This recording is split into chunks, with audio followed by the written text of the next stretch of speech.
नमस्कार. आज आपण आपल्या सौरमालेच्या अगदी कडेला जाऊया, एका गूढ निळ्या विश्वाकडे, नेपच्यून. नमस्कार. हो, नेपच्यून खरंच एक फॅसिनेटिंग ग्रह आहे. आपल्याकडे या दूरच्या ग्रहाबद्दल काही इंटरेस्टिंग माहिती आहे, त्याच्या शोधापासून ते तिथल्या हवामानापर्यंत.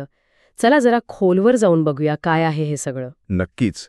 कारण नेपच्यून इतका दूर आहे की नाही की त्याच्याबद्दल अजूनही बऱ्याच गोष्टी म्हणजे रहस्यच आहेत. पण जी माहिती आहे ती पण कमी रंजक नाहीये. सुरुवात करूया त्याच्या शोधापासून.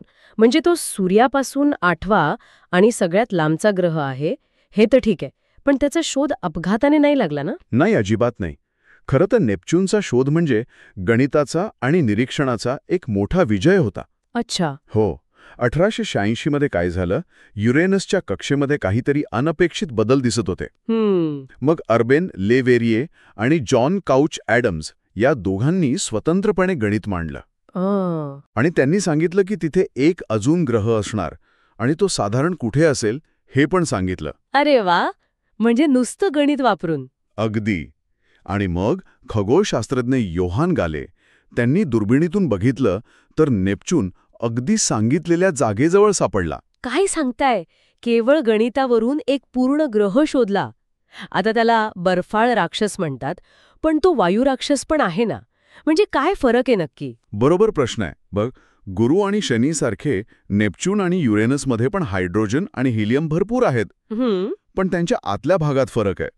वायू राक्षसांच्या म्हणजे गुरु शनीच्या आत प्रचंड दाबामुळे हायड्रोजन धातूसारखा होतो. अच्छा. तर नेपच्यून आणि युरेनसच्या केंद्राभोवती पाणी, अमोनिया आणि मिथेन यांचे बर्फ जास्त आहेत. बर्फ म्हणजे आपल्या फ्रीजमधल्या बर्फासारखे? नाही, तसे नाही.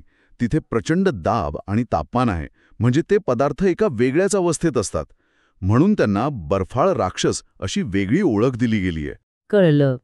आणि त्याचा तो गडद निळा रंग, तो फक्त मिथेन वायूमुळेच की अजून काही आहे? कारण युरेनस पण निळसर आहे, पण हा जास्त गडद वाटतो. मुख्य कारण मिथेन वायूच आहे. तो लाल प्रकाश शोषून घेतो म्हणून आपल्याला निळा दिसतो. पण नेपच्यूनचा रंग युरेनसपेक्षा जास्त गडद का आहे याचं एकदम नेमकं कारण अजून माहीत नाहीये खरं तर. अरे हो, कदाचित वातावरणात अजून कोणता तरी घटक असेल जो आपल्याला माहीत नाहीये, किंवा वातावरणाची उंची, ढगांची रचना यात फरक असेल. अजूनही हे एक कोडाचं. म्हणजे रंगात पण रहस्य. आणि आकाराने तर तो पृथ्वीपेक्षा खूपच मोठा आहे. व्यास जवळपास 45,500 किलोमीटर. पण मला जास्त आश्चर्य वाटतं ते तिथल्या हवामानाचं.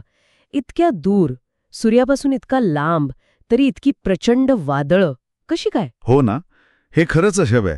नेपच्यूनवर आपल्या सौरमालेतले सगळ्यात वेगवान वारे वाहतात. सगळ्यात वेगवान म्हणजे किती असतील साधारण? कधीकधी तर ताशी 2100 किलोमीटरपेक्षा जास्त, म्हणजे आवाजाच्या वेगापेक्षाही जास्त. बापरे.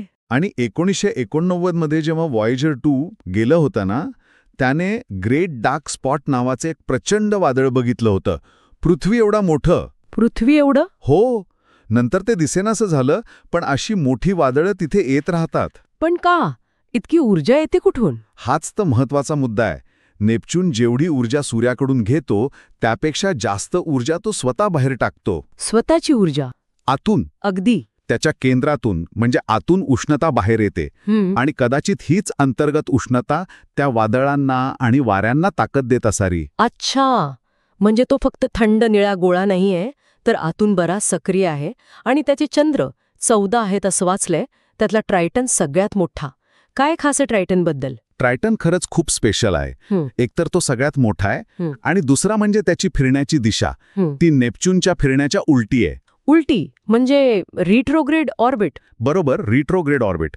यावरून शास्त्रज्ञ काय अंदाज लावतात की हा मूळचा नेपच्यूनचा चंद्र नसावा. मग तो कदाचित बाहेरून, म्हणजे काय कायपर बेल्टमधून नेपच्यूनच्या गुरुत्वाकर्षणाने खेचला गेला असावा. इंटरेस्टिंग. आणि अजून एक गोष्ट, व्हॉयेजर 2 ने ट्रायटनवर नायट्रोजन वायूचे फवारे उडवणारे बर्फाचे ज्वालामुखी म्हणजे क्रायोव्हॉल्कॅनिझम पण पाहिलं होतं. काय सांगताय? बर्फाचे ज्वालामुखी म्हणजे अजूनही तिथे काहीतरी घडतंय? हो, असं वाटतंय की त्याच्या पृष्ठभागाखाली अजूनही काहीतरी भूगर्भीय ऍक्टिव्हिटी सुरू असावी. अद्भुत आहे. आणि नेपच्यूनला शनीसारखी कडी आहेत, पण ती दिसत नाहीत नीट असं म्हणतात. त्या कड्यांमध्ये काय वेगळं आहे?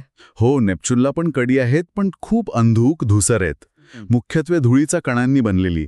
शनीच्या कड्यांसारखी चमक नाहीये त्यांना. हां. पण त्यातही एक गंमत आहे. त्याची एक कडी आहे ॲडम्स रिंग नावाचं. त्यात काही ठिकाणी हे कण एकत्र येऊन कमानीसारखे भाग बनलेत, आर्क्स. कमानी? पण ते कण पसरायला नकोत का? हो ना, गुरुत्वाकर्षणानुसार ते समान पसरायला हवे होते, पण ते त्या कमानींमध्ये कसे टिकून आहेत हे अजून एक रहस्य आहे. म्हणजे नेपच्यून म्हणजे रहस्यांचं आगर आहे अगदी. प्रत्येक गोष्टीत काहीतरी अनपेक्षित आहे. अगदी. आणि इतका दूर असल्यामुळे आणि फक्त एकच यान म्हणजे ते 1989 मध्ये वॉयेजर 2 गेलं होतं, त्यामुळे माहिती पण खूप कमी असणार आपल्याकडे. बरोबर आहे. वॉयेजर 2च्या त्या फक्त काही तासांच्या भेटीतच आपल्याला नेपच्यूनची पहिली खरी ओळख झाली. वादळं, चुंबकीय क्षेत्र, कडी, ट्रायटन. पण ती फक्त एक झलक होती. त्यानंतर खास नेपच्यूनसाठी असं कोणतंही मिशन गेलेलं नाहीये. आता आपण हबल किंवा जेम्स वेब सारख्या दुर्बिणींमधून बघतो, पण ते जवळ जाऊन पाहण्यासारखं नाही होत. तर थोडक्यात काय? नेपच्यून आपल्या सौरमालेच्या सीमेवरचा निळा बर्फाळ राक्षस. शोध गणिताने लागला. सौरमालेतले सर्वात वेगवान वारे इथे वाहतात.